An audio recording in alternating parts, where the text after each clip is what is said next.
Let's play a clip here of a little bit of Nick.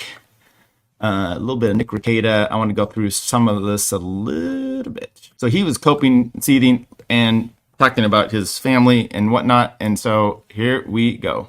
Oh, and anyone who thinks that I gave cocaine to my child or that my child actually ingested any cocaine is retarded. I missed dinner. I was helping help some of the kids get dinner. The older ones fend for themselves a lot of times.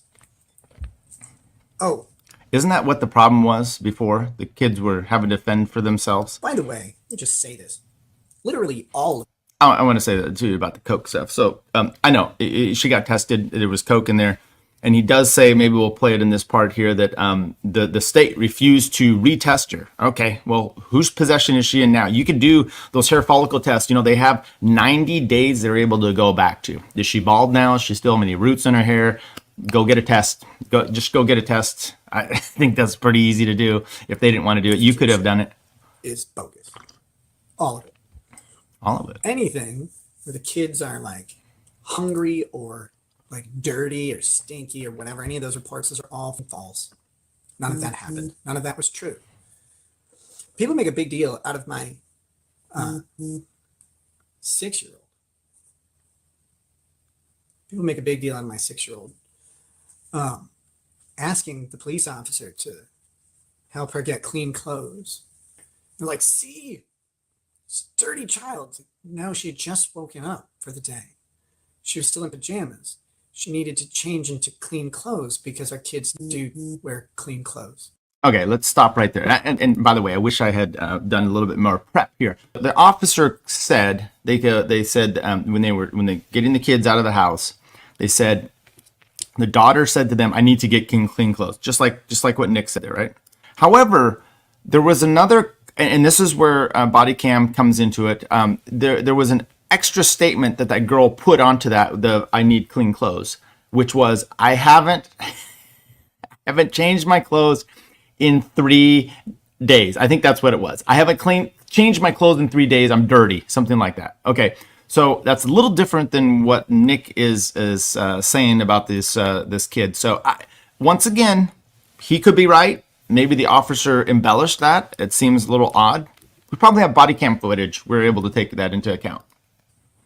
So, all that shit is entirely fake. Our kids have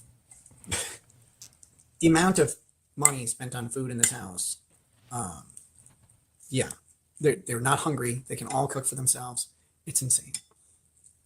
I believe you. Look, we have 4 kids. 2 of them are now out of the house.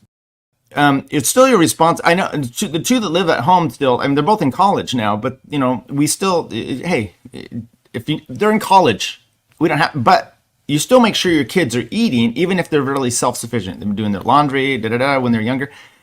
Your kids are all minors. You still need to make sure that they're actually, yes, they take care of themselves. Here's what I think is good family does, is we have meal times. Sometimes kids are doing whatever. You have dinner together. Make sure everyone's taken care of, because sometimes kids will just eat crap and they'll do whatever they want. But evidently his kids got it taken care of. But hey, that's how it goes. Ugh. Dead Pap. It's a good question. And when we found out about the test, we demanded a retest. We asked them, please, like, help us figure this out. The state refused. The state refused to retest the child. We believe there was some sort of error in the testing process. Also, well, there's something to cover at trial if it comes down to it as well about that. But eventually probably talk about publicly. But for now, it's got to remain under wraps. But let's just say that there's an alternative explanation. But the one explanation that makes the least sense is the one that the test says occurred. Okay, I don't know what this alternative. Look, it's either a bung test or your kid got coke from you. Are you saying that the state, maybe Officer Pomplin put a little cocaine in this girl, or maybe when she was getting her clothes, you know, the gloves from the officers, but that's it. It's not contact. It's you pull the root out and you do a test there, the hair follicle itself, not the hair on the end. So I don't know what these alternative situations are. Look how messy. This is after they cleaned it. I don't know if you can even see this here. This house is a mess. These countertops are disgusting. I'm trying to see if there's a spot where he moves. There was one I saw where he moved, and you can see better. Maybe here. Here you go. So look at all that clutter on the counter. Empty bottles. I mean, clean that shit up, Nick. When you're addicted enough, you only do more cocaine. You don't clean or anything. Oh, I get what you're saying. Yeah, I get what you're saying. You're saying you'd be on coke, you'd be more clean. Correct. Perhaps you really only have one good month of being productive on blow. Then you're just addicted and screwed. So I've heard. So of course, my research.